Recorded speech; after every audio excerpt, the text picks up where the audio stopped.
Service in Hanford has issued a flash flood warning for Central Fresno County in Central California, Central Madera County in Central California, until 7:15 p.m. Pacific Standard Time. At 4:04 p.m. Pacific Standard Time, Doppler radar indicated thunderstorms producing heavy rain across the warned area. Flash flooding is ongoing or expected to begin shortly. Hazard: flash flooding caused by thunderstorms. Source: radar. Impact: flash flooding of small creeks and streams, urban areas, highways, streets, and underpasses, as well as other poor drainage and low-lying areas.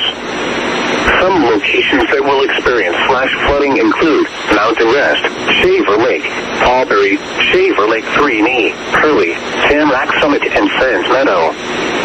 Turn around. Don't drown when encountering flooded roads. Most flood deaths occur in vehicles. Repeating, a flash flood warning has been issued until 7:15 p.m. Pacific Standard Time for the following counties in California: Fresno and Madera,